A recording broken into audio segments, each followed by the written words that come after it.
Okay, if I could get everybody's attention, I think we're going to go ahead and get started.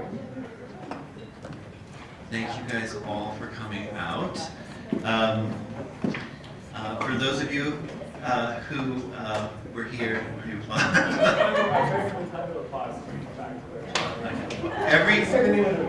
the name of the event, yes. So this is, of course, the Emerging Writers Festival 2018.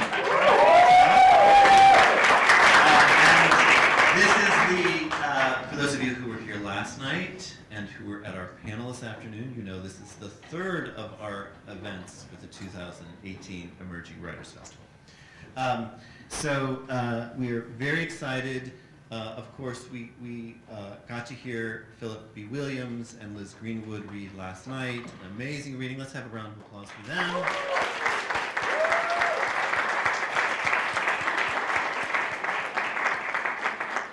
And tonight, we're very excited to get to hear the three remaining of our visitors, Patricia Horvath,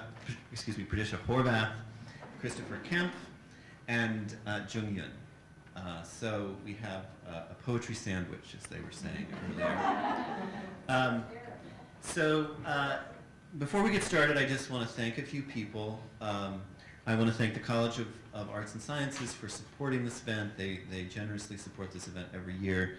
I also want to thank our graduate student assistant, Kat Lewis. Let's have a round of applause for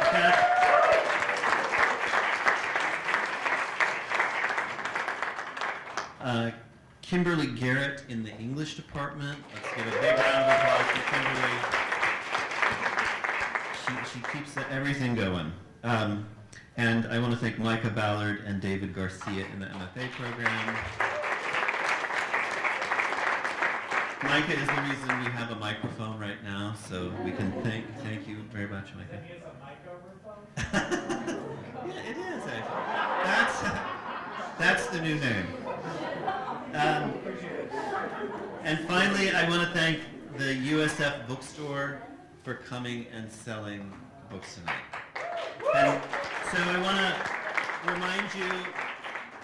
want to remind you that books for all the writers are for sale back here. So please, after the reading, support these amazing works and these amazing writers. Buy a book and get them to sign it while you have them here. So as with yesterday, one of our traditions that we always have as part of the festival is we have some of our undergraduate writing students who introduce our visiting writers. And so tonight we have Kathleen Torres, who is going to be introducing Patricia. We have Giselle Jawe, who is going to be introducing Christopher, and Laura Grenke, who is going to be introducing Jim. So thank you again all for coming, and I will invite Kathleen to come on up here and introduce Patricia. Thank you.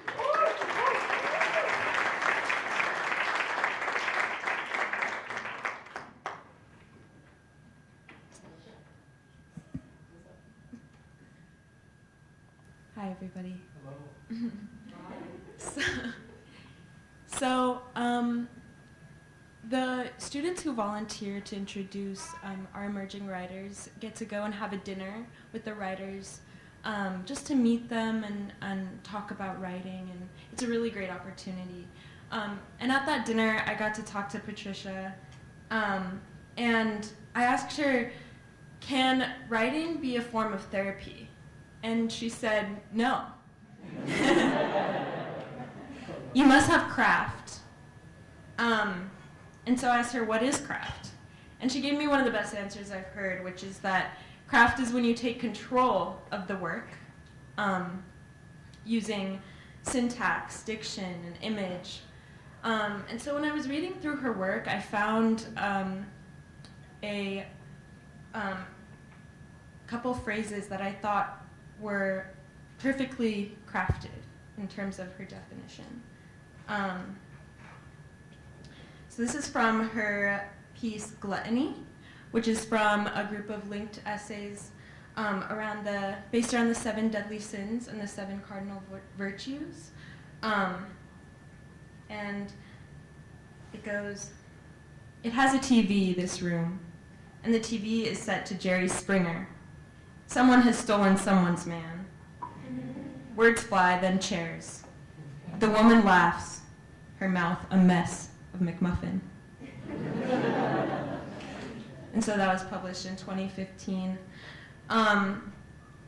So Patricia's essays and stories have appeared in numerous literary journals, including the Massachusetts Review, the Los Angeles Review, and recently she was the recipient of the Bellevue Literary Review's Goldenberg Prize in Fiction. That was in 2013. She got a special mention in the Pushcart Prize Anthology. And then also very recently, she won a notable essay designation in the 2016 edition of Best American Essays. And her memoir, All the Difference,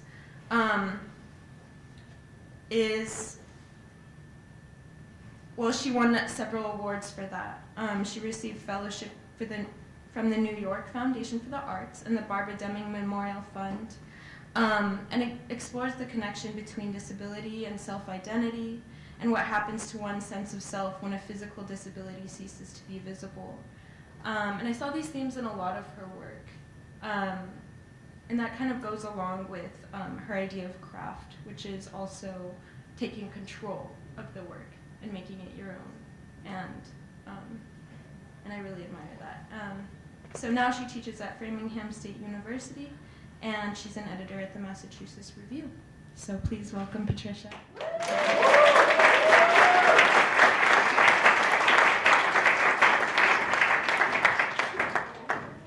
Thank you. What a lovely introduction. Thank you so much for that. And I also want to thank the University of San Francisco and my good friend, in particular my good friend Susan Steinberg, for inviting me here. I'm really excited to be part of this festival and to get to hear everybody's work. I'm going to be reading from my memoir, All the Difference, which came out in August. And as Kat said, it explores the relationship between disability and self-identity. By way of background, I was diagnosed with scoliosis as an adolescent.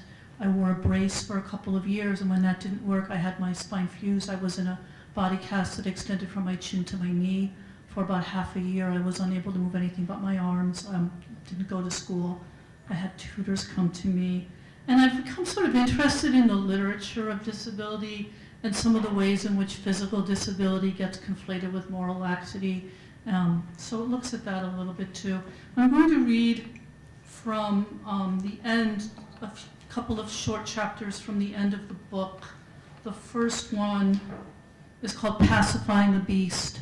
And I'm about 16, and I've finished having my spine fused. I've relearned how to walk, and I'm sort of negotiating no longer being visibly disabled, or only being visibly disabled about half the time. And it starts with a quote from my medical records. X-rays show an excellent position. Patient should change over to her brace now and go out of it 1 hour a week until about October, at which time she can wear it only to sleep in all probability. She is to come back in October for new x-rays. Dr. Wayne Southwick, Chief Orthopedic Surgeon, Yale, New Haven Hospital. Breasts, hips, stomach, ribs. I could not stop staring. My body had been given back to me. In the afternoons, when my mother and Tom, that's her husband, were at work, I'd take off my clothes and look at myself in the full-length mirror on their bedroom door. My bones were nearly visible beneath the netting of skin, my waist small from confinement. I counted ribs, traced hip bones, clavicles, twiggy at last. The members of my family were big-boned, robust people who seemed to take their bodies for granted. Rather than seeing myself as thin, I saw their bulkiness, the encumbrance of flesh. That was my bias, viewed through a distorted lens, just as it had been difficult for the able-bodied to clearly see me. I'd been poor thing, I'd been robot and monkey and turtle. Eventually I became baby, another generic girl whose substitute name was shouted from passing cars. By fall, I was only wearing the brace to sleep. During the day, nothing marked me as different. No one knew. Weeknights, my mother strapped me in before midnight. Weekends, I had to be home by that hour so she could corset me. This curfew applied to her as well. She had to leave parties early to help me into the brace. Don't worry, I'd say. No big deal, just tonight. Stay out late. Have fun. A waste of breath. If my mother resented this imposition on her freedom, she didn't let it show.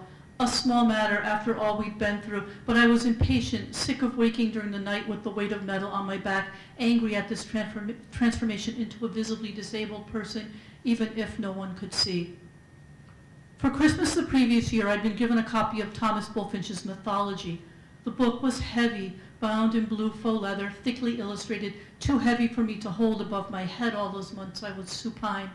By summer, Jimmy gone, the university girls returned home, Betsy, that was my nurse, working another job. I was spending most of my time alone. The fiberglass cast was hot in the sun. I turned my air conditioner to 10, wrapped myself in blankets, and read Bulfinch, revisiting the Greek myths I loved, skimming through the Norse section, all that ice, those horned helmets and animal skin. Lingering at the Arthurian tales, in particular, I liked the story of Dame Ragnall, who tricks King Arthur into getting her way. According to Bulfinch, Dame Ragnall was a lady of hideous aspect whom King Arthur happens upon in the forest. The lady confronts him, asking by what right he refuses to look at her when she in fact possesses what he has been seeking, the answer to the question, what thing is it that women most desire? If the king cannot answer this riddle within a year, he must forfeit his life and lands to the evil baron who has posed the question. The year is nearly up. Dame Ragnall promises to answer the riddle in exchange for marriage to Sir Gawain, the king's nephew. King Arthur is reluctant to condemn his nephew to such a fate, marriage to a hag. Her skin is coarse, her hair bristling, her teeth yellow and sharp. What would she be like to touch?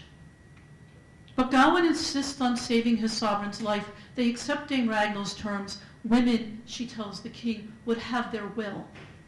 King Arthur repeats this answer to the evil baron, the curse is lifted, and Sir Gawain marries the loathly lady in a ceremony devoid of festivities, while his companions scoffed and jeered. Yet, that night, alone with her husband in the bridal chamber, Dame Ragnall, to Gawain's amazement and delight, sheds her unseemly aspect to reveal her true form, a beautiful young maiden. She explains to the astonished Gawain that she'd been under a spell, condemned to appear hideous until two things occurred. The first was that some gallant knight consent to marry her. This being accomplished, half the curse has been lifted, and she is free to wear her true form for half the time. Gawain is to choose, should she be fair by day or night. Sir Gawain would fain have had her look her best by night, when he alone would see her and show her repulsive visage, if at all, to others. But she reminded him how much more pleasant it would be to wear her best looks in the throng of knights and ladies by day. Sir Gawain yielded and gave up his will to hers. This alone was wanting to dissolve the charm. The lovely lady, now with joy, assured him that she should change no more, but as she was, so she would remain by night as well as by day. Having broken the spell, Dame Ragnall, beloved of Gawain, is accepted at court. The jeers and taunting cease. Gawain is a happy man, Ragnall a happy woman. Now that I, too, was free to reveal my true form during the day, I couldn't stop wondering at the change in those around me. The jeers and taunting stopped. Popular girls deigned to speak to me, boys asked about parties, weekend plans. My mother became more watchful, my brother less solicitous. We fought, yelled, insulted each other like ordinary siblings. He hung out in my room again, listening to music and threatening to tell my mother that I smoked pot, a threat we both recognized as empty. Disabled people freak people out, he'd said, explaining why my condition had made him uneasy. But it goes deeper than that. Visible difference freaks people out. Nonconformity in any guise is a potential threat. In the early 1990s in Boston, a spate of gay bashing occurred near my place of work. My boss, a deeply religious black woman, expressed her dismay, claiming it was wrong to pick on gay people. They just can't help the way they are. It's like picking on the crippled. When I suggested that gay people might not consider themselves crippled, that they may in fact have no more wish to be straight than she did to be white, she recoiled. Surely no one would choose to flout so visibly the mores of the crowd. Homosexuality was a disease like polio, something to be pitied, something that allowed her to make a show of her tolerance. I'd spent my adolescence deflecting this adult tolerance. Strangers who clucked their tongues, called me dear, and felt free to interrogate me. Pointing children, apologetic mothers, their smiles watery and sad. People who spoke of faith healers or invoked the will of God, infuriating my mother, who'd heard the same phrase years ago when her first child had died. My boss pitied the people under attack, but she could not make the difficult leap from tolerance to acceptance. For Dame Ragnall, acceptance came with the lifting of a spell. For me, with the removal of a brace. But self-acceptance proved a more complicated matter than I'd imagined. So I'm going to skip ahead to when I was in college and no longer visibly disabled, and I'd made a decision not to put this behind me and not speak of it ever again.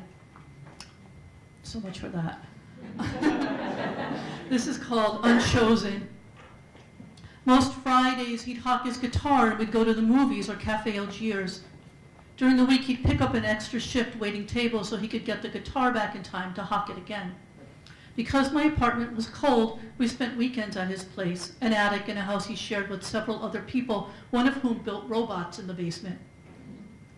His bed was a futon on the floor. There was just enough space for that, his guitars, and a chest of drawers. One afternoon, we were eating lunch in a restaurant in Central Square, figuring out our plans for the night, what movie to see, who was playing at the Rat, when out of nowhere, he asked me about my personal relationship with Jesus. That was how he put it. What's your personal relationship with Jesus? The way he phrased the question, it sounded like an ad slogan. At first, I thought he was joking. During the 3 months or so we'd been together, the subject of religion had never come up. Nor did he look the part of a Jesus freak, at least not as I imagined it, which had something to do with buzz cuts and high water pants. Certainly not this vaguely hippie-looking man with his guitar and long blonde hair, although, having seen both Godspell and Jesus Christ Superstar, I probably should have known better. We never met, I said. He scowled at me. I'm serious. It's important. Since who? I wanted to ask. With my fork, I moved things around on my salad plate. Wherever this hairpin turn of a conversation was headed could not be good. My personal relationship with Jesus was something I'd spent zero time contemplating. I'd read the Beatitudes and liked their emphasis on social justice, but that was about all I knew. By dint of baptism, I was Episcopalian. When my parents divorced, my mother found a friendlier congregation at my aunt's church where we sang anti-war songs in the parish school's all-purpose room. Friendly, that is, until my mother tried to enroll Chipper and me in Sunday school and was told that because we weren't Catholic, we couldn't attend class, but she was welcome to buy the textbooks and teach us at home. And that was it for us in religion. I don't have a relationship with Jesus, I said, personal or otherwise. Why are we even talking about this? He looked down at his sandwich remains for so long that I started to wonder if he was praying. When he looked up, his eyes were shiny and sad. That's too bad, he said, because Jesus is my personal savior. What this meant, as far as I could tell, as far as he explained it to me in that Central Square restaurant with its steak sandwiches and iceberg lettuce salads, its fluorescent lighting, and waitresses in white orthopedic shoes, the kind of place I felt out of place in, was that he really wasn't supposed to be having sex outside of marriage, or if he did, it wasn't supposed to mean anything. He needed to let me know that he could never love me, heathen that I was. We could still have fun together, don't get him wrong, but as far as anything more serious was concerned, I shouldn't get my hopes up. Of course, if I were willing to change, and then he had to stop talking because I'd begun to choke on a piece of tomato from laughing so hard. I don't love you either, I managed to sputter. He looked stricken. What kind of woman was I, sleeping with a man I didn't love, laughing when he asked me about Jesus, choosing to reject him as her savior? Who knows what ideas about me he'd formed? Clearly, they had little to do with the person sitting across from him. He could love me, maybe, if only I would become someone else. That afternoon, I couldn't finish my lunch. I was too overcome, laughing.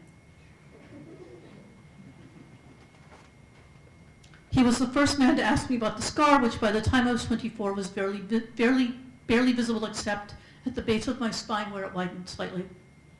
It's from an operation, I told him 10 years ago. I had scoliosis. Had. I remember marveling at this later, the cavalier way I consigned my scoliosis to the past. At the time, however, my answer seemed sufficient.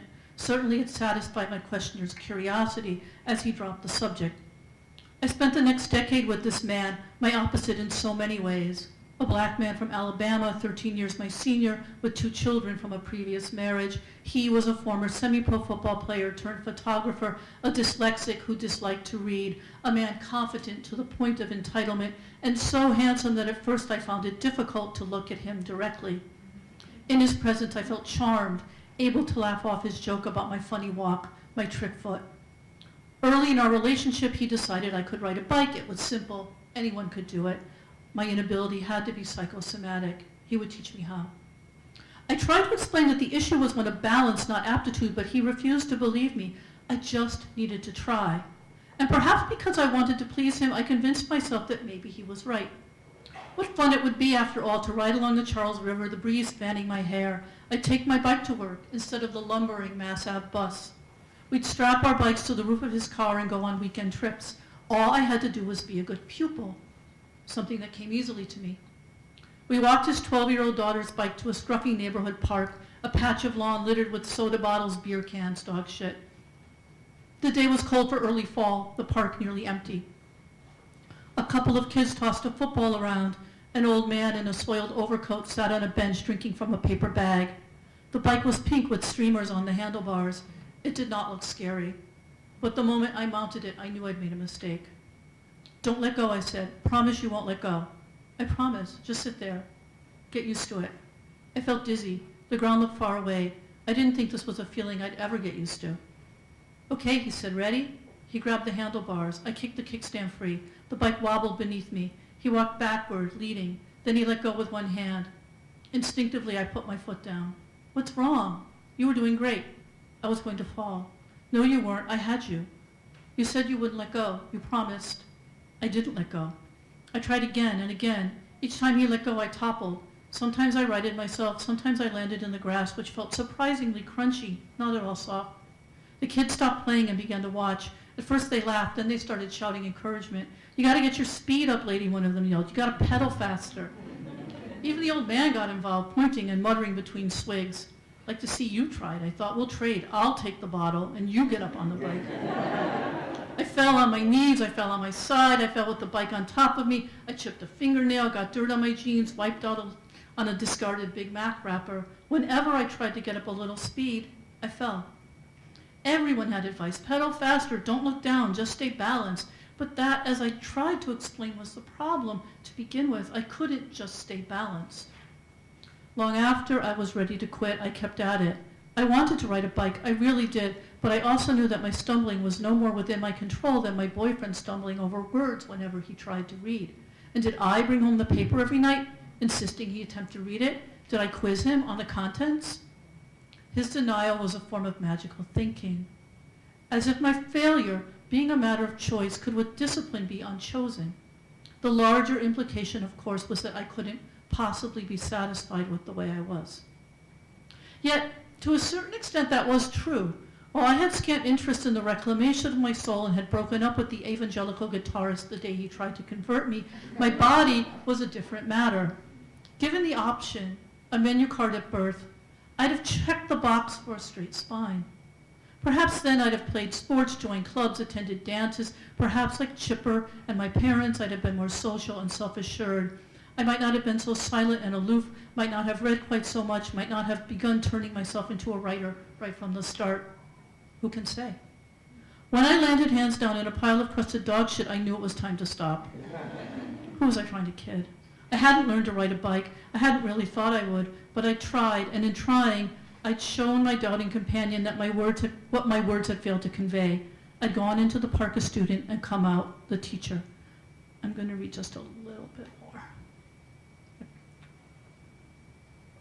And so, this is backward glances. What was I then? What am I now? Formerly disabled? Healed? Reformed? Literally, yes, I suppose this is so. I have been reformed, pieced together with bone from my hips. No one points, stares, yet I can't shake the feeling that I'm passing for able-bodied. At a conference not long ago, I spoke as part of a panel on writing about disabilities. During the question and answer session, a woman asked me about scarring. How has the notion of scarring influenced my work? Because I'd not given the issue much thought, her question intrigued me. Unlike some of the other disabilities represented on this panel, my scoliosis is not immediately apparent. Yet my scar, though concealed, brands me as other, a member of some special non-elect. I struggled through an answer to her question, speaking about the reductive nature of disability, the dissonance inherent in hearing oneself described as a scar, a spine, how jarring this can be, especially for an adolescent whose sense of identity has yet to gel.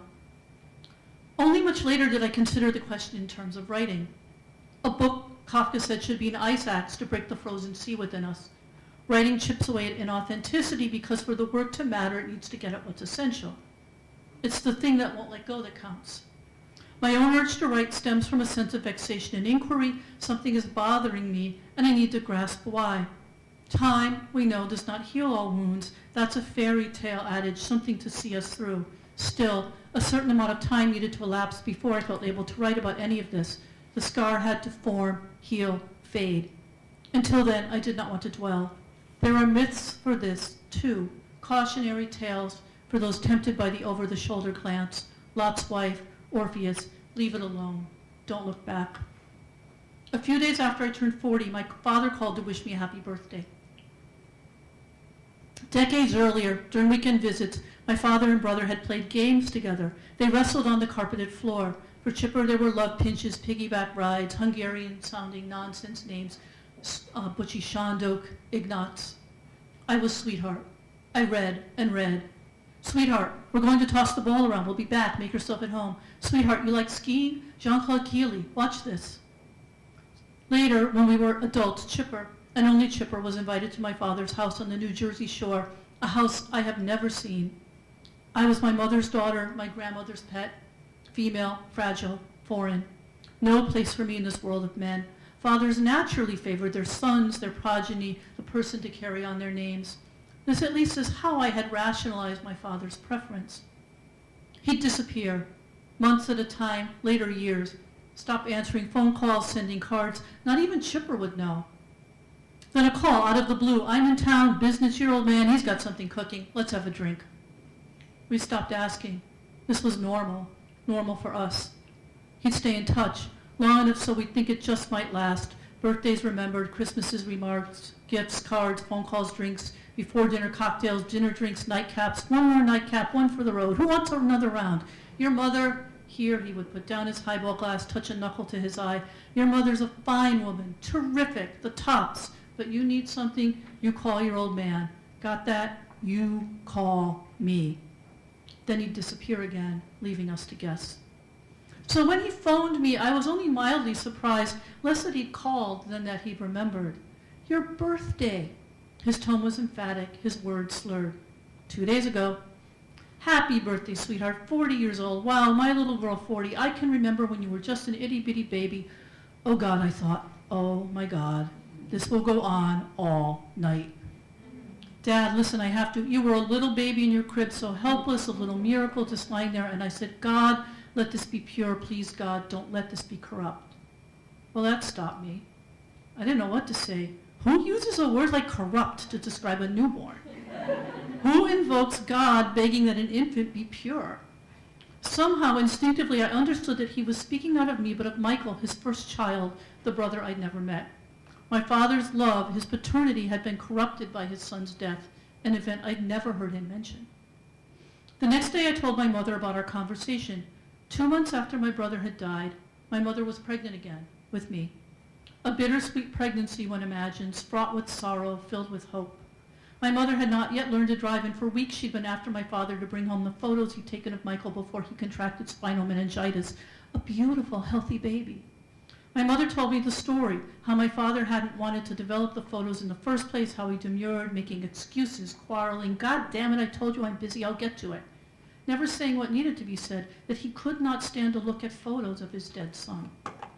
I can see them, my parents, married 3 years, still in their 20s, feeling so much older than their peers.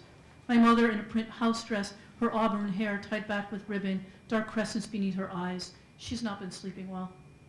A winter afternoon, she's at the red linoleum table drinking Lipton's tea.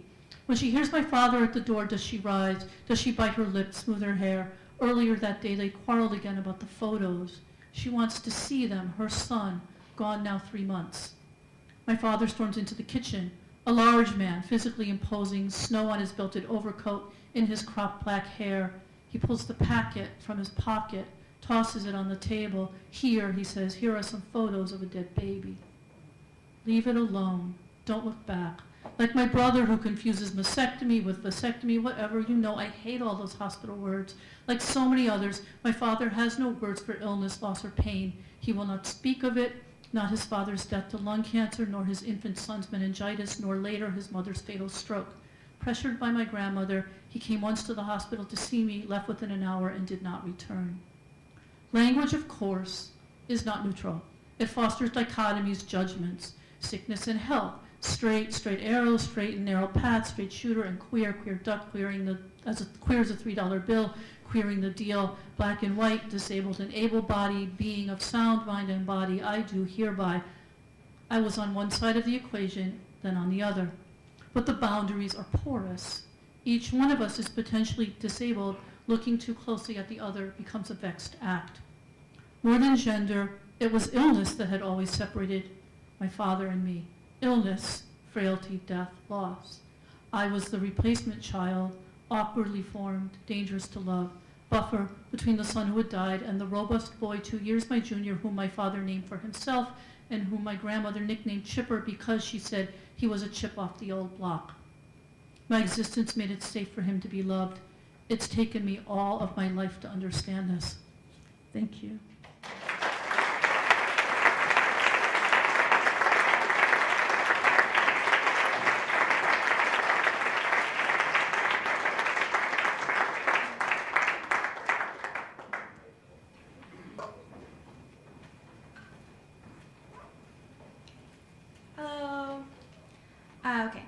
Christopher Kempf is a PhD candidate in English literature at the University of Chicago and a professor there. He's a recipient of the Pushcart Prize, a National Endowment for the Arts, and a Wallace Stegner Fellowship from Stanford University. His poetry, essays, and reviews have appeared in the Gettysburg Review, the Kenyon Review Online, the New Republic, PEN America, and Plowshares, among others. He is the author of Late in the Empire of Men, which is a book that I got to read in class, and I'm very happy about. This was wonderful. It's a collection that navigates ideas of masculinity, conquest, and technological advancement, both in the past and within the American information age. What's most stunning about this book is the way it weaves in between different perspectives and time periods, combining big and small images that seem at first to be incongruent. In one poem, Vestige, he compares the evolution of humankind to the disintegration of a relationship. In another, Misconnections, he pairs asteroids and drone strikes and the equally disastrous feeling of losing the chance to meet someone. This collection stretches past our expectations and forces us to look clearly at the juxtapositions, the precariousness of our strange post-colonial world. Please welcome Christopher Kempf.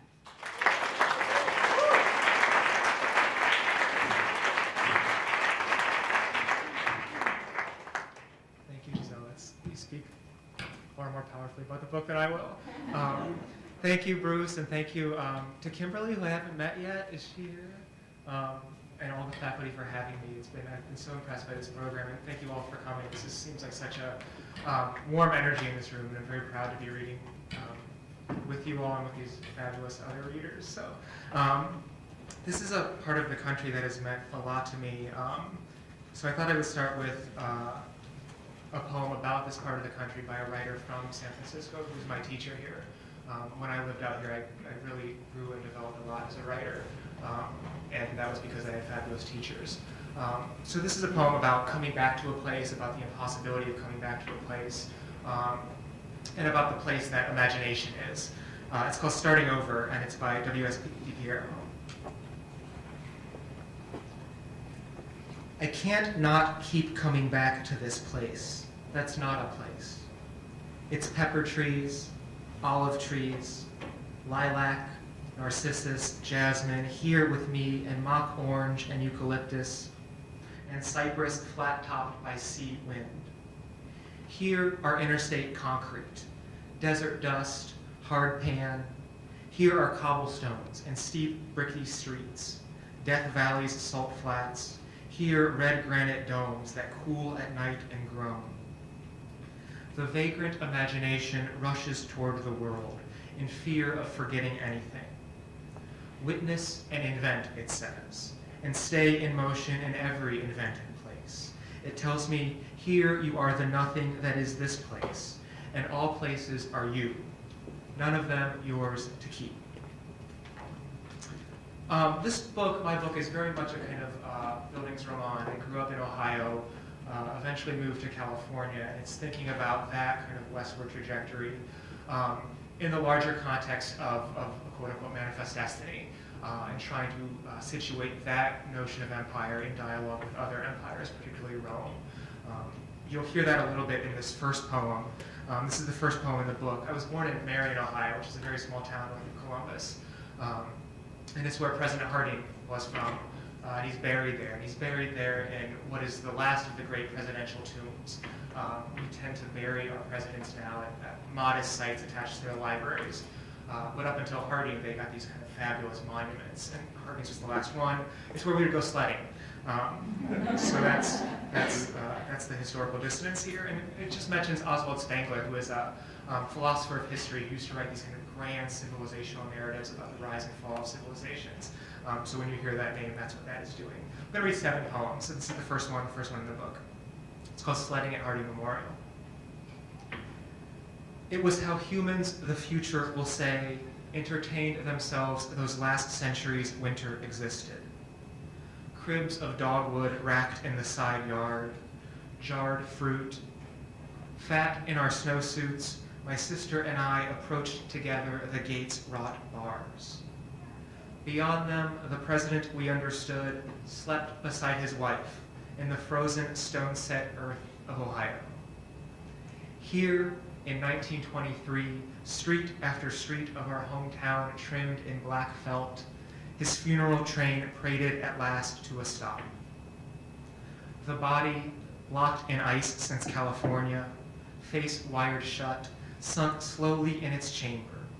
And later that evening, the team of men whose job it was rose from their dinners and lifted into place the great slab, something Paleolithic, laid at the spot where history walked away to remember itself.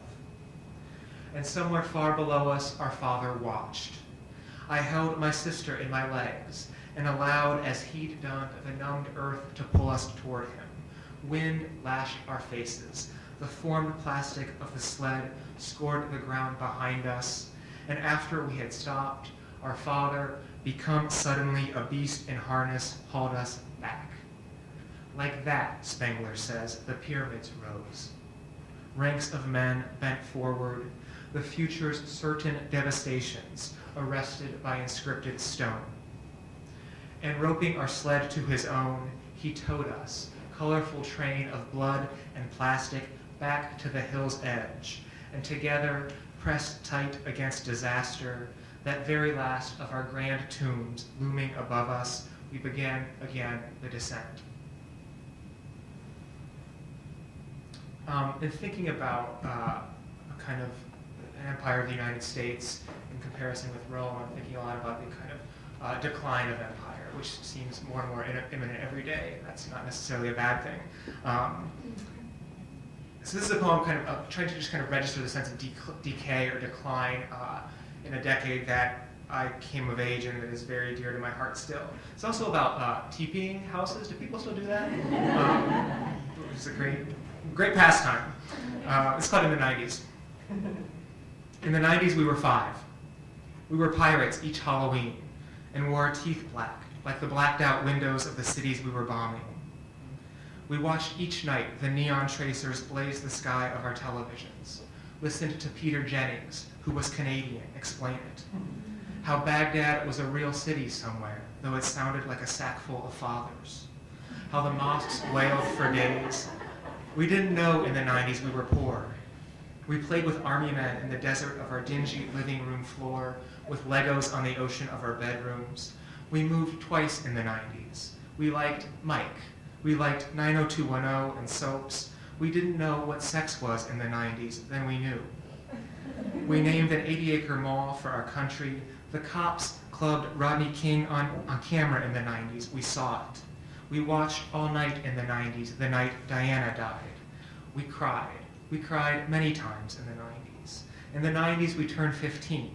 In the 90s, we wore Jeanco jeans and believed in aliens and the Hale-Bopp comet. We got our first erections in the 90s and knew then to stand several inches from Katie Harrell while all my life played slowly in the morbid cafetorium. We combined words in the 90s and this saved us a few dollars. In the 90s, we invented the internet. We spent hours while the modem groaned its horrible foreign language like the world was about to end. The world was always about to end in the 90s. One night, this was the 90s, we dressed in all black. We packed our bags with toilet paper and draped the Haas sisters' hickory trees in white. And every one of us that night watched the ribbons lifted into the darkness. And the sky of the 90s, it took what we gave it. And waving above us its 100 white flags, flung back in the 90s its salvo of used-up tubes. So the book begins in childhood and then gradually moves to adulthood. It begins in the Midwest and then gradually kind of moves to California. So in that sense, it's a very kind of architectural or plotted book. And this is the kind of swing poem or the transition poem that gets us from childhood to adulthood, that gets us out to the West Coast. It was the last poem I wrote for the book, and it was I think of it as kind of the keystone poem because once it kind of dropped into place, I kind of knew the book was done. It's called Clearing the History, which is something in my teenage years one had to do after certain browsing practices, which you also don't have to do anymore. And so this is Giselle mentioned the book is a lot about masculinity. This is a poem about like the construction of a certain kind of masculinity and how a big subject in the book is how young boys are trained to think imperially or to think as citizens of empire. You'll hear that a little bit here maybe. Clearing the History. Then it was finished. Whimper. Bang. I clicked. I pictured beneath me my afternoon's study, well-hung delivery men tendering their mouths to the crotches of housewives, webcam punk girls swirling and tumbling in the hard drive's drain hole. Below our cornfields, real amateurs, I imagined, merged with our neighbors' filth, flowing the whole sweet concoction out towards some distant ocean. We know now there is no such architecture, that every keystroke, every 12-girl gangbang is cached to a government server somewhere, in the desert, in a basement, even the fault lines, as designers say, will not disturb.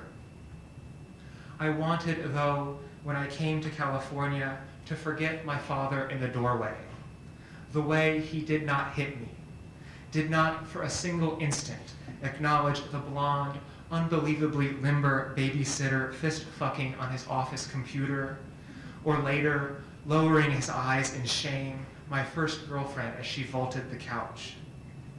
I wanted, yes, to forget his sexless marriage, my parents' slow dying together in Ohio, also its winters, its working class clocking in to swing shifts at Marion Steel, stadiums of howling men, letting out their rage on some small tribe of boys dressed in the brightest of armor. It is true, there is not a single cemetery still used in San Francisco, which I'm scared to claim that now. If somebody wants to argue with that, you're probably right. The summer I arrived, I roamed the Tenderloin's sex clubs until I was one with the throbbing city. I sunned myself on its glossy beaches, above which guns from the last war, massive, long-abandoned batteries, chaperoned Chinese cargo tankers sailing in through the vital gate.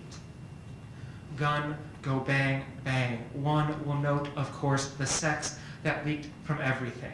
The suggestion also, it is never really cleared history, that it is carried inside us like a seed. Though wasn't California, field of gold, that so much newness we had longed for. Forget how it ended. I spent my savings. I became my father. When the Spanish saw it, it brought them to their knees. My parents were scandalized when they saw that poem in print. But it's like, to a considerable degree, it's a lot of poetic license. I don't know if the Tenderloin has sex clubs, so that is completely fictionalized, that part of it. So you can hear in that poem, the way for me California is as much a kind of an idea and a place as it is a reality. It's a myth for me, and I think that's something that's very prevalent throughout our culture. I mean, there's way more songs about California than there are about Ohio. Or think about like how Mad Men ends, literally on the coast, as far as you can be from where it started. So this is another California poem. It's about a place in this city which, when I first saw it, I was just amazed by it, because there's nothing like it in the Midwest. It's called Sutro Bass. What remains is wasted rock, ruins of some gang's spray-painted graffiti, the sea's scud. Sometime, however, by the end of the 19th century, men had mastered at last the magic of carburized iron. Light enough that new metal to stretch shimmering far above the dozen acres of ocean. And so inside the Pacific, the city swam. And such turbines there were, and slides, 6 of them, and springboards, electric pumps. In Pompeii, we know whole networks of ducts and conduits brought to each city block its washing fountain. Pools of salt water and fresh. By flushing plaster in, they are able, archaeologists, to haul from the earth exact casts of the disaster. A dog on its chain raising its paws to its face. A family of 4 folded in each other's arms, the feet of the youngest positioned on her father's shoulders. We know from graffiti the family's name, Petelius. Elsewhere in the city, Aufidius was here. Here I made bread. Already in these inscriptions, fixed as if on a tomb in time and place, the past tense presents itself. Scrawled in the bar of Prima, we men, friends forever, were here. Hostess our names, and Gaius, goodbye. The baths, when they burned at midnight, and no one watched them or suffered. One must imagine, rather, the spectacular fin de siècle swimming hall swallowed in spindrift, the distant edge of a city on the distant edge of an empire on fire. I'm going to take a drink real quick.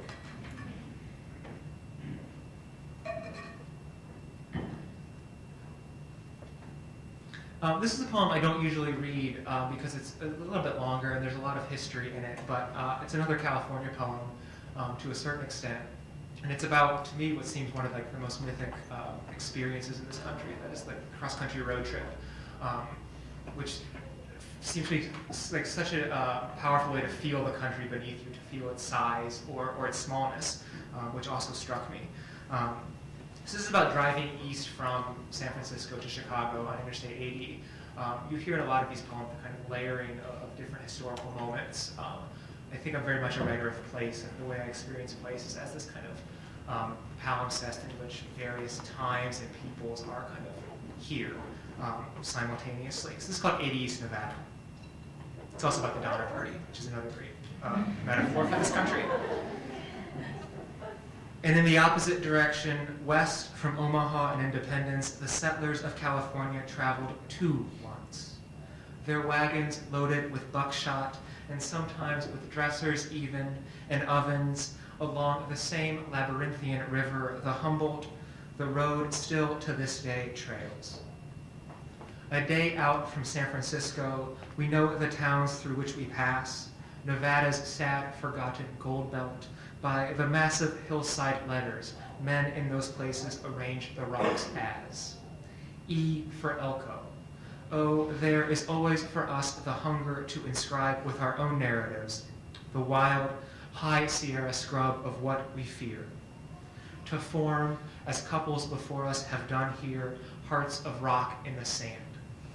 Amanda and Jason, Nathan and Sophia, through such a sentimental landscape, our little rented Penske passes. In back, we have loaded what is mine of the life we shared in California. The folding chairs and floor lamps, the low, dependable bed on which we too were a couple once. We, who when it is over, will begin in our separate cities saying we miss each other. And what is the weather like there? And there, then is the highway of fuse too for us. Unsettling. South of this place, late one winter, pinned in the Wasatch Mountains, Margaret Reed, her husband for killing a man banished, begged from William Graves for 8 times the going price a pair of famished oxen.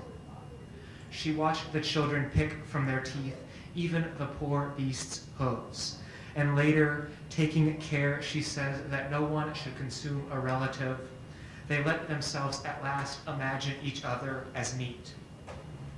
We understand now how it is done. One must loosen from the leg bone whole the hamstring, strip clean the deep fascia. That was when the histories say Graves came. The ache of what he was owed low in his gut and claimed her debt in flesh. He fucked her, I mean.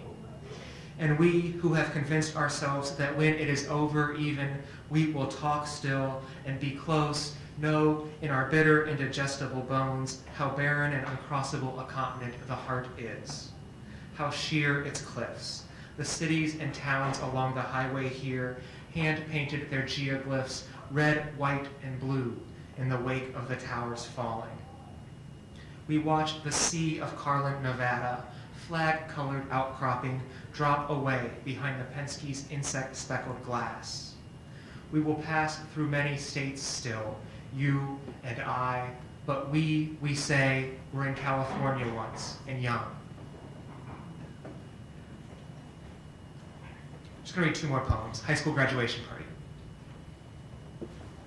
They are all, of course, entirely too cool to be here. They have learned exactly that look of certain self-assured contempt they will wear this summer. Bound, most of them, for some lush campus somewhere their parents' parents, dead now, never saw. For their small, dark rooms of Bacardi and sex, envy is not the word. Though I am old enough now to understand there is no pleasure more lasting than a Sunday afternoon in Ohio in the sunlight with cake and bunting, I admire still their studied turning away. Who wouldn't? In a different century, we would send them to war. And I'll just close with this poem. This is a poem about seeing the Pacific Ocean for the first time, which happened to me when I moved out here, and I ran there yesterday morning. It still amazes me that it's just right there. So this is, because it's there. Pacific's there. Against which I mean, we, for the first time, sounded ourselves and were found wanting. What else could we do then but spread to every corner we carved out, from sandstone, from Sioux, sick, it's craved, I meant, as Magellan, who named the thing sailing around the Cape, craved home. The hushed waters he thought he saw, I see nowhere tonight, in the rising white-capped combers off Pacifica, Pax Facere, to make Magellan believed peaceful, to find oneself at the edge of the continent for the first time, as I did at 30, and to forget this hour has happened almost everywhere. That men for centuries scattered their sicknesses before them like seed. That we, who shadowed gold to the coast, confronted only there a phenomenon beyond our capacity for destruction. Something like a violence utterly other. The tumbling scud, the sea stack and crag crumbling like, what do you know of power? How can you not look away? Where I am from, everyone I know is asleep. Thank you all.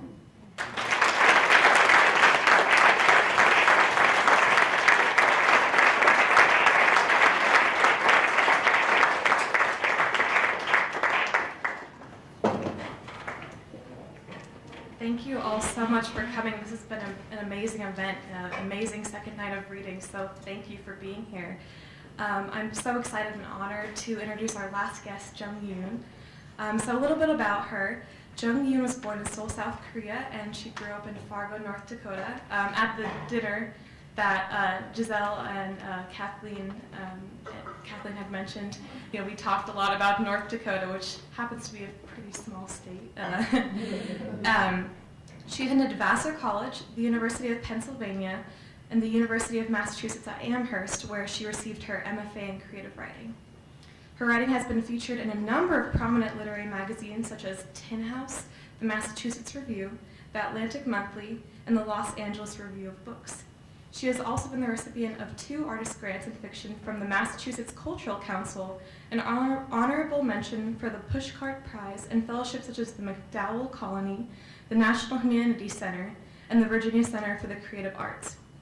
She currently resides in Boston, and she is a professor of creative writing at George Washington University. And most importantly, something I found out is that she is a self-proclaimed lover of flat-faced dogs, aka pugs. So if you hadn't had a chance to read it yet, Shelter is Jung-Yoon's first debut novel. It's an excellent book and I would highly recommend it. I don't want to give too much away, but a lot of what Shelter is about is the fracturing of a family and the way that a family deals with the after effects of a very traumatic home invasion. And as I said, I don't want to give too much away, but there are themes such as the American dream, race and cultural ideals, the role of a parent, and happiness that are woven throughout this excellent book. And something that, as a student of writing, I greatly admire about June's writing is that her characters are very three-dimensional, which is something I think that we're constantly looking for from Shakespeare to current shows like Game of Thrones. We are looking for these characters who speak to who we are as people. And something that I've learned in one of my classes this semester is the role of the villain, the hero, and the victim. And that's something that her American character, Kyung, really, switches in and out of throughout the book, and it's amazing. And she also just does a fantastic job of creating tension and really building that, but not spoiling the details throughout the book. So everyone, please help me give a warm welcome to Jung-Yoon.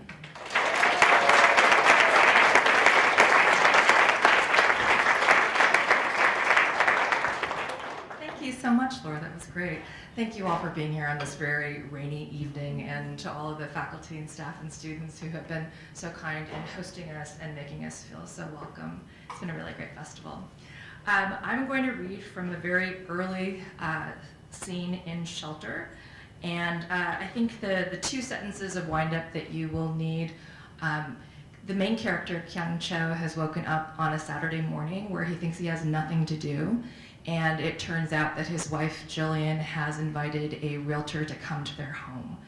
And Kyung is the main character, Jillian is his wife. They have a 4-year-old son named Ethan, and the realtor's name is Gertie.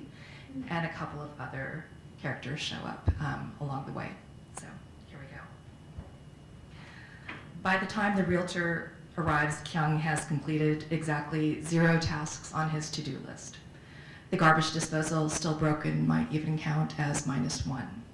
He watches from the window as Gertie rolls up in a silver Mercedes, sleek and recently washed. She parks in the driveway and surveys the lawn before ringing the bell, wrinkling her nose at the weedy flower beds. She looks different from her photographs, the ones posted on every other bus and billboard in town. Older, he thinks, and heavier too. When he greets her in the foyer, he notices that her teeth have been whitened, and she's wearing diamond solitaires the size of erasers on her ring finger, in her ears and around her neck. He distrusts her immediately, the way she screams, "Sales." "Pleased to meet you," she says, shaking his hand as if pumping water from a well. "I'm glad we could finally make this happen." Jillian and Ethan join them in the foyer. They both change clothes, a pair of blue denim shorts and a button-down shirt for him, a yellow sundress for her dotted with orange flowers. Kyung is still wearing the t-shirt and shorts he slept in. His feet are calloused and bare, outlined with dirt from the sandals he wore the day before. "Now who is this precious little boy?" Gertie asks. Ethan steps backward, hiding behind Jillian's leg. "Say hello to Mrs. Trudeau," Kyung says. Ethan extends his small hand to her, which he takes between her thumb and forefinger. "How old are you?" she asks. 4, he whispers, retreating behind Jillian again. She makes no effort to stop him, which they discussed in the past. The boy is shy because they coddle him. "What a gorgeous child," Gertie says agreeably. "Biracial children are always so beautiful. The best of both parents, I think. You two are what? Chinese and Irish?" "Korean," he corrects. Gertie quickly depletes her reserves of small talk and asks for a tour, which they start in the living room. Jillian takes the lead and tries to point out the nicer features of the house, describing even the smallest things too cheerfully, as if the person she needs to convince is herself. Kyung brings up the rear, occasionally stealing peeks over Gertie's shoulder as she jots down notes in a leather-bound legal pad. The brick fireplace in the living room receives a check plus, along with the bay window, the wood floors, and the size of the adjoining dining room. The kitchen appliances, the worn carpets on the second floor, and the water stains in the bathroom all receive a check minus. Pantry and garage, check plus. Wet basement and old boiler, check minus. He isn't insulted so much as impressed by the skill and speed with which she catalogs the good and bad. Gertie sees dollars, not disappointment, which is exactly what he needs right now. After the tour, they sit down at the kitchen table while Gertie removes a manila folder from her briefcase. The label on the tab reads McFadden, Jillian's last name, not his. I pulled up some sales data on comparable houses in the neighborhood. She flips through a few sheets of paper, frowning as if she left something behind at the office. Of course, you know the market's down right now. Under the table, Jillian taps nervously on Kyung's leg. Get to the point, he thinks. Get to the point already. I'd say your biggest selling point is the neighborhood. The taxes are a little high here, but you're in an excellent school district, and the commute to Boston is pretty reasonable. As for the house, he wants to cut her off and tell her about their plans. They made so many of them: a new kitchen, a sunroom, replacement windows, and a deck. But what does it matter now? They couldn't afford to do any of it. That's the hesitation he hears in her voice. The house could use a fair amount of remodeling, and the boiler will have to be replaced soon, which won't be cheap. Oh, here it is. Gertie pulls out a sheet of paper from the bottom of the stack and adjusts her reading glasses. I'd probably suggest a list price of $365,000. Maybe you could go as high as $390 if you're not in a hurry to move, but I wouldn't necessarily recommend that route. It doesn't matter what she would or wouldn't recommend. Even the higher price is less than what they hope for, less than what they owe. Kyung forgets himself for a moment and rests his forehead in his hands. This is exactly why he put off the meeting for so long. I'm sorry, is that not what you expected to hear? He can't quite bring himself to answer the question, although he knew Gertie wouldn't be able to save them. At the very least, he thought she might throw them a rope. Jillian sends Ethan into the living room and tells him to turn on the TV. Can we be completely honest with you, she asks. If you expect me to sell your house, you shouldn't be anything but. Well, she picks at a line of dirt under her nail. We're kind of embarrassed about this, but you might as well know. My husband and I, we refinanced at the height of the market and took cash out against our mortgage, so we actually owe the bank about $480,000 for this place. The books and websites that Jillian always asks him to read refer to the state as underwater or upside down, terms he actively dislikes. It's bad enough that everything in the house keeps breaking. He doesn't need to imagine himself drowning, too. So, it's a short sale, Gertie says. Her expression gives away nothing. They're much more common these days. The trick is getting your bank to take a loss on the difference between what you owe them and what you can sell for. Her matter-of-fact tone should encourage him, but it doesn't. He already knows their bank would agree to a loss unless they fall behind on their payments. By some sort of miracle, they haven't yet, although they're behind on everything else. Gertie fails to mention that a short sale would be disastrous to their credit rating, almost as bad as a foreclosure. No one would be able to rent to them for years. Kyung can't stand the idea of being reduced to a renter at his age, asking a landlord for permission to paint a room or hang up some shelves. He was raised to believe that owning a home meant something. Losing a home like this, that would mean something too. An alternative to selling now is renting this place out until the market picks back up. You could easily get $2,500 a month, maybe even as much as $3,000. Gertie turns to him. Would you have somewhere else to go if I found you a good tenant? I actually know of a couple. They're relocating to the area and want to get acclimated for a year before they buy. They do have a place to go, a place that makes sense financially, but it would wreck him to exercise the option to explain why he had to. His parents live 3 miles away, just past the conservation land that separates their neighborhood from his own. As Jillian keeps pointing out, they have plenty of space. They could live there rent-free, and it's what his parents wanted all along, to spend more time with their grandson. He just can't imagine living any closer to them than he already does. Kyung's parents own a 6-bedroom up the hill, Jillian says. Marlborough Heights. Gertie is impressed. Well, this will be perfect then. I'll call my clients and schedule a showing the next time they're in town. The conversation is moving ahead without him. Kyung hasn't even committed to the idea of renting yet, and already Gertie and Jillian are making plans. How do you know these people will even like our house? What if they don't like it? What's not to like? Gertie stands up and walks to the kitchen window. Second to Marlborough Heights, this is the best neighborhood in town. And look at the view, trees as far as the eye can see. Their backyard abuts 26 acres of pine and spruce. The locals on both sides of the conservation land refer to it as the Green Wall.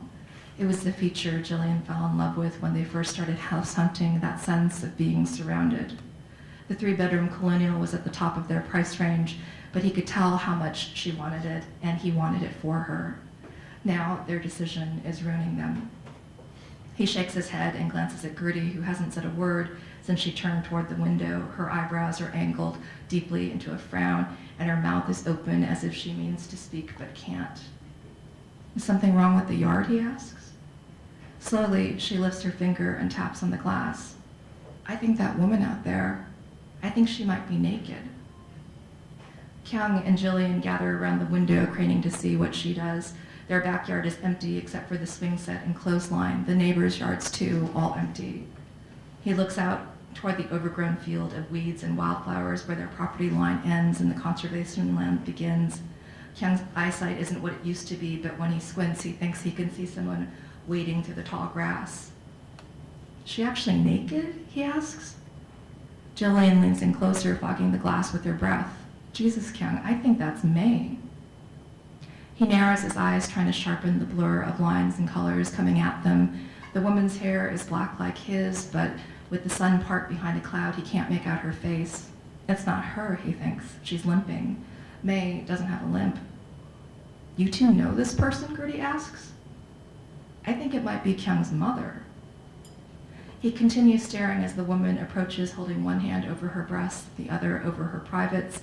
Neither hand can obscure what Kyung realizes is not an optical illusion, not some crude misunderstanding of distance and light. His mother is completely naked. I'm sorry, he says, I don't understand. Half of him wants to tear out of the house, but the other half wants to salvage the meeting by making up excuses. She hasn't been well lately. She's forgetful, I guess you'd call it. My mother has Alzheimer's too, Gertie says. It's a sad way of losing someone. Why don't I leave you two alone now? She collects her papers and puts them back in the folder. When I hear from my clients, I'll give you a call. Kyung restrains himself, clutching the back of his chair as Jillian tries to show her out, but Gertie stops just before she reaches the door. I know you probably hate the idea of renters in here. Most people in your situation do, but it might not be the worst thing in the world to spend more time with your parents right now. I wish I had. May is 56 years old. She doesn't have Alzheimer's. She doesn't have anything. But Kyung doesn't bother to correct her because dementia is the only reasonable explanation for what she's done. As soon as Gertie leaves, he runs out the back door toward the field, the same way he did when he saw his son turning blue at a neighbor's birthday party. Ethan was choking on a piece of candy, a thumb-sized chocolate that he wasn't supposed to eat. Kyung was angry, terrified at first and angry later. Now he feels the full force of both. He rips a beach towel from the clothesline and a plastic pin snaps off and hits him in the face, missing his eye by almost nothing. The grassy field comes up to his knees, littered with things that he's never noticed from a distance. Everywhere he steps, there's broken glass and pieces of metal and thick patches of thistle that sting and scrape his legs. Even if the ground were free of obstacles, he wouldn't look up. He can't. His mother is so conservative, so timid about her body. He doesn't understand how that woman became this one. As they meet near the middle of the field, Kyung turns his head and hugs her with the towel, covering the parts of her that he doesn't want to see. What? He shouts, but his thoughts are too scattered to finish the question. Why? May's face is filthy. Her skin is covered with dark brown streaks. He worries that it's excrement, a possibility no stranger than wandering naked from her house to his. Where are your clothes? May's expression doesn't change, not even when he shouts the question just inches from her ear. Help, she says, followed by something in Korean so low he can barely make out the words. English, speak English, I can't understand you. Help, she repeats. I'm trying to. He pulls the towel around her tighter, embarrassed by the sight of May so diminished, wrapped in hot pink seahorses and neon green stripes. Where's Dad? Can we call him to come get you? Can he bring you some clothes? 아버지가 다치셨어. What are you saying? 아버지가 다치셨어. Korean is no longer the language he speaks with his parents. They retired it from use years ago when Kyung was just a child. Like a dog, he sometimes recognizes the sounds of certain words, but doesn't always grasp their meaning. 아버지가, your father, 다치셨어, hurt me? Your father hurt me? The air catches in his lungs as the question forms a statement, and suddenly everything forgotten is familiar again.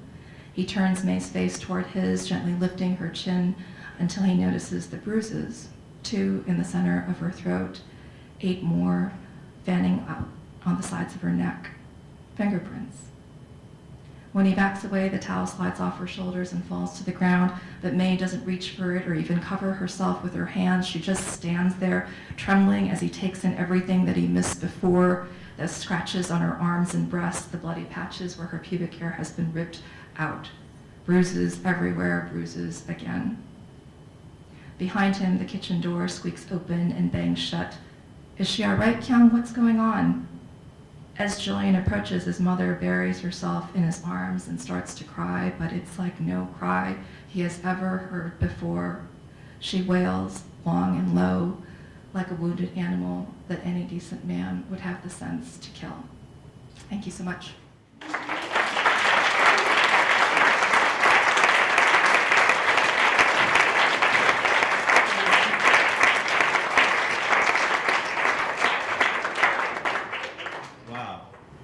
Another fantastic reading. Let's have one more round of applause for our readers this evening. Thank